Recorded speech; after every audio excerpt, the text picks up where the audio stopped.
accepting these types of lavish gifts from anyone. I mean, we talked to several current and retired judges, federal judges, who said that, in some cases they were so careful they wouldn't even let a friend pay for their lunch for 30 or 40 bucks.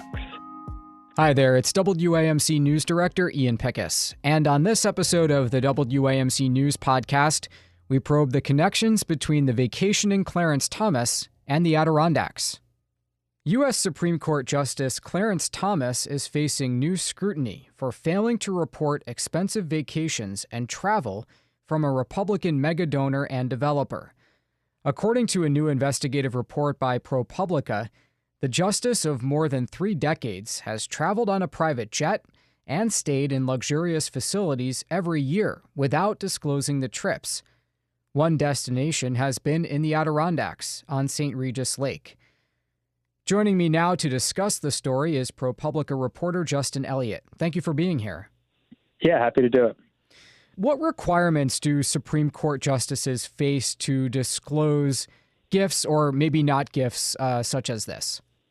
Yeah, well, the rules for Supreme Court justices accepting gifts are very loose. They can pretty much accept any sort of gifts they want. But there was a law passed after Watergate that actually does require them to report many gifts.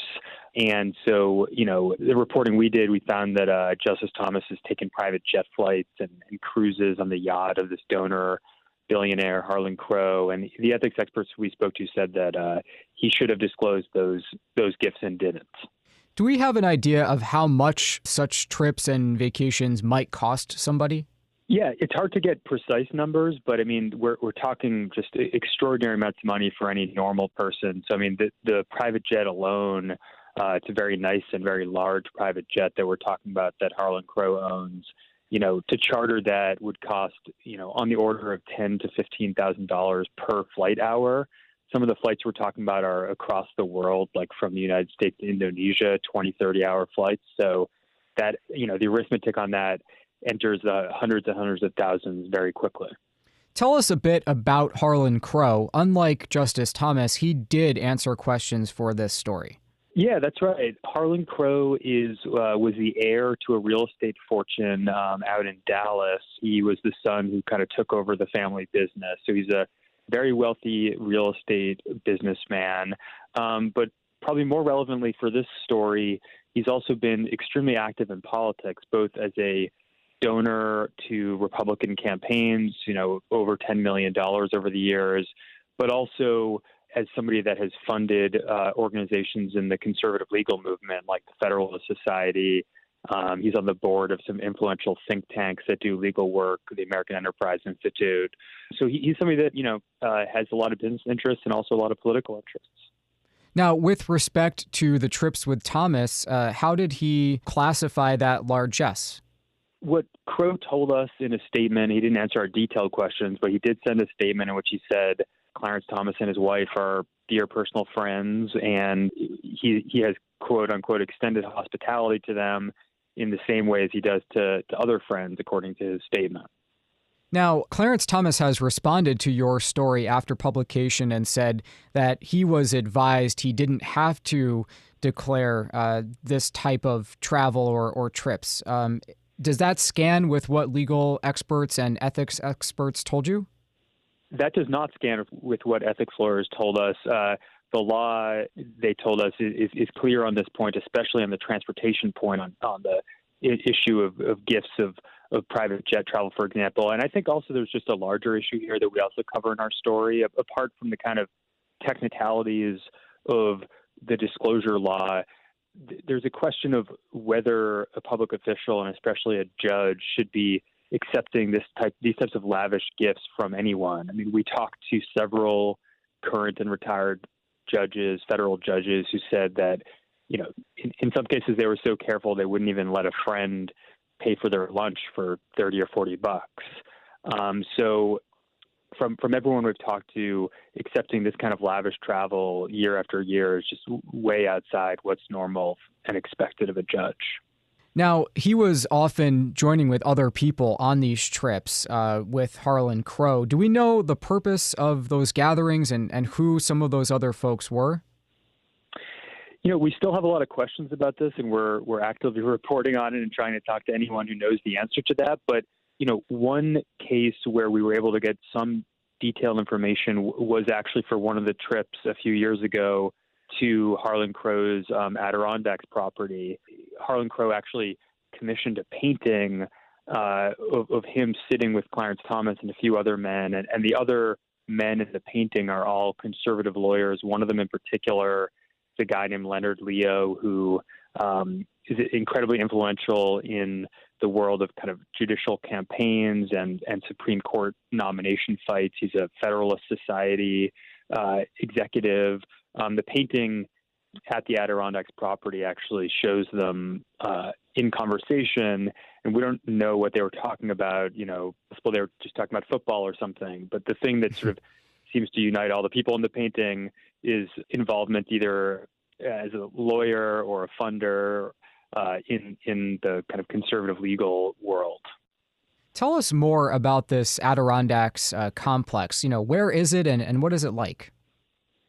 Yeah, it's a remarkable property. It's called Camp Topridge. It's outside Paul Smith's, north of Saranac Lake, and it's one of the great camps, the set of properties that were sort of private resorts that were built kind of in the Gilded Age and the decades following. Topridge was actually originally built by the same heiress who built Mar-a-Lago down in Florida, which of course Donald Trump now owns, to give you an idea of the kind of lavishness of the property. So it's over 100 acres, and we're not talking about just like a lake house. It's like a whole campus of over 20 buildings. There's a chapel, there's beautiful lodges, there's multiple boathouses, there's a Russian dacha style structure, there's tennis court, and then there's some sort of more eccentric features. There's a replica of Hagrid's hut from the Harry Potter series. There's a 1950s soda fountain where you can actually get a milkshake. And there's also a staff. I mean, it's not just like a place where you hang out like a normal summer house. There's private chefs. There's people who clean the rooms. So it's essentially like a hotel, but invitation only. You have to be a friend of Harlan Crow. And I understand that staffing is how partially you were able to report on his comings and goings, because just the sheer numbers of people to keep a place like that going, a lot of them saw him there over the years, right? Yeah, that's right. We talked to some folks that have worked at Topridge over the years and visited Topridge over the years. We'd love to talk to more people like that, because I think there's still a lot of unanswered questions. But yeah, I mean, you can't you can't sort of vacation and travel at this level of luxury without, a large staffs of people sort of waiting on you hand and foot. And that allowed us to do this reporting. Is there any sort of ethical guideline that would bar Clarence Thomas from being friends with and spending time with someone who's very well connected in the upper echelons of, conservative politics like this? There's certainly no law that would bar him from doing that. I mean, I think this is a case where the other judges we spoke to said that there's norms where you want to be careful about either actual impropriety or the appearance of impropriety. But there's actually a bill in Congress right now that's been proposed that would tighten up the rules around not just the sort of disclosure of gifts issue, but actually what gifts you can accept as a judge or justice. So that's a live issue right now. I want to ask you also about Ginny Thomas, Clarence's wife. She appears in some of the photos that are in the reporting in your story. She has been on these trips. We know that Ginny Thomas is very well connected herself in, right-wing, sometimes conspiracy circles. She was involved in the January 6th attempts to overturn the election result. However, Thomas and Ginny Thomas say they don't talk about their work with each other within their marriage. Do we have any idea of how Ginny Thomas plays into the dynamic that you've reported on here? It's a great question.